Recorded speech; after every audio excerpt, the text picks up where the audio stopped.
Salman F রহমানের পাচার করা অর্থ উদ্ধারের উদ্যোগ। সাবেক প্রধানমন্ত্রী শেখ হাসিনার বেসরকারি খাত বিষয়ক উপদেষ্টা সালমান এফ রহমান বিদেশে বিপুল অঙ্কের অর্থ পাচার করেছে বলে অভিযোগ রয়েছে। নানা সময় বিভিন্ন সংস্থার তদন্তে তার ব্যবসায়িক প্রতিষ্ঠান বেক্সিমকো গ্রুপের বিরুদ্ধে টাকা পাচারের তথ্য পাওয়া গেছে, কিন্তু এতদিন পাচার করা অর্থ দেশে ফিরিয়ে আনার উদ্যোগ নেওয়া হয়নি। অন্তর্বর্তীকালীন সরকার এফ রহমানের পাচারের বিষয়ে তথ্য সংগ্রহ এবং সেই অর্থ দেশে ফিরিয়ে আনার লক্ষ্যে প্রয়োজনীয় পদক্ষেপ গ্রহণের সিদ্ধান্ত নিয়েছে। জন্য বিভিন্ন দেশে সালমানের সম্পদের তথ্য চেয়ে অচিরে চিঠি দেওয়া হবে। প্রয়োজনীয় ব্যবস্থা নেওয়ার জন্য সম্প্রতি বাংলাদেশ আর্থিক গোয়েন্দা ইউনিটকে BFIU বলা হয়েছে। গত 5 আগস্ট আওয়ামী লীগ সরকারের পতনের পর গঠিত নতুন সরকার পাচার করা টাকা দেশে ফিরিয়ে আনার সিদ্ধান্ত নিয়েছে। সাবেক সরকারের বেশ কয়েকজন মন্ত্রী, সংসদ সদস্য ও নানা পর্যায়ের নেতাদের বিষয়ে তথ্য চাওয়ার সিদ্ধান্ত হয়েছে। একই সঙ্গে দেশে তাদের সম্পদের বিষয়েও তথ্য সংগ্রহ হচ্ছে। BFIU থেকে এসব বিষয়ে অচিরেই উদ্যোগ নেওয়া হবে। গত 2006 সালের সাবেক তত্ত্বাবধায়ক সরকারের আমলে দুর্নীতি বিরোধী টাস্ক ফোর্সের তদন্ত সালমান এফ রহমানের নামে বিদেশে টাকা পাচারের তথ্য পাওয়া যায়। এর মধ্যে লন্ডনে একটি ব্যাংকে তার নামে $350 কোটি একটি আন্তর্জাতিক ক্রেডিট কার্ডের সন্ধান পাওয়া যায়। দেশ থেকে পাচার করা অর্থ তিনি ওই ক্রেডিট কার্ডে রেখেছিলেন। সূত্র জানায়, বিভিন্ন সময়ে বাংলাদেশ ব্যাংকের তদন্তে সালমান এফ রহমান ও তার স্বার্থ সংশ্লিষ্ট কোম্পানির নামে বিদেশে টাকা পাচারের তথ্য উদ্ঘাটিত হয়েছে।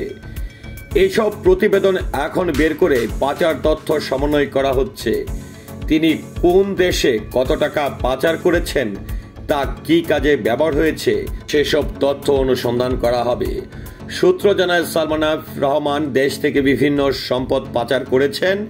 এর মধ্যে পণ্য আমদানি, LC খুলে বৈদেশিক মুদ্রা দেনা সুদ করেছেন ব্যাংকের মাধ্যমে, কিন্তু পণ্য দেশে আসেনি। পণ্য আমদানি করা হয়েছে কিন্তু পণ্য দেশে আসেনি। এর মাধ্যমেই দেশ থেকে বেশি টাকা পাচার হয়েছে। সরকারি একটি ব্যাংক থেকে বেক্সিমকো গ্রুপের প্রতিষ্ঠানে LC খোলার দেনা সুদ করা হয়, কিন্তু এর বিপরীতে কোনো পণ্য দেশে আসেনি বলে বাংলাদেশ ব্যাংকের এক তদন্তে বেরিয়ে এসেছে। বেসরকারি একটি ব্যাংকের মাধ্যমে বিদেশে পণ্য রপ্তানি হলেও রপ্তানি মূল্যের ডলার দেশে আসেনি। কেন্দ্রীয় ব্যাংকের তদন্তে এসব ঘটনা ধরা পড়ার পর রাজনৈতিক চাপে কেন্দ্রীয় ব্যাংক থেকে জোরালো কোনো পদক্ষেপ নেওয়া সম্ভব হয়নি। সূত্র জানায়, টানা 15 বছর ধরে আওয়ামী লীগ সরকার ক্ষমতায় রয়েছে। ওই সময়ে শেখ হাসিনার বেসরকারি খাত বিষয়ক উপদেষ্টা হিসাবে আর ছিল একচ্ছত্র আধিপত্য। যে ব্যাংক থেকে যেভাবে খুশি ঋণ নিয়েছে, এর টাকা কখনো পরিশোধ করা হয়নি। পরিশোধের সময় এলে আবার নতুন করে ঋণ নিয়েছেন। এভাবেই শুধু সরকারি খাতে জনতা ব্যাংক থেকে ঋণ নিয়েছেন 23,000 কোটি টাকা। এর মধ্যে একটি অংশ আমদানি LCর নামে বিদেশে পাচার করে দিয়েছেন। আর বিভিন্ন কোম্পানির নামে শিল্পের যন্ত্রপাতি আনার ক্ষেত্রে মূল্য বেশি দেখেও ঘোষিত পণ্যের চেয়ে কম পণ্য এনে চেয়ে বেশি টাকা পাচার করেছেন। আরও একটি বেসরকারি ব্যাংক থেকে ঋণ নিয়ে ওই টাকার একটি অংশ বিদেশে পাচার করেছেন বলেও অভিযোগ পাওয়া গেছে।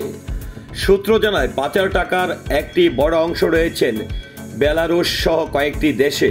সংযুক্ত আরব আমিরাতেও তার পাচার করা অর্থের সন্ধান পেয়েছে সংশ্লিষ্ট সংস্থা। ভারত ও নেপালেও তার ব্যবসা প্রতিষ্ঠান রয়েছে। ওইসব দেশেও তিনি অর্থ পাচার করেছেন বলে তথ্য পাওয়া গেছে। সূত্র জানায়, BFIU বিশেষ করে এগমন্ড গ্রুপের মাধ্যমে বিভিন্ন দেশে তথ্য চাইবে। দেশের আর্থিক গোয়েন্দা ইউনিটের সমন্বয়ে এগমন্ড গ্রুপ গঠিত। বাংলাদেশ ওই গ্রুপের সদস্য। সদস্য দেশগুলো পরস্পরে মানি লন্ডারিং এর তথ্য আদান প্রদান করতে পারে।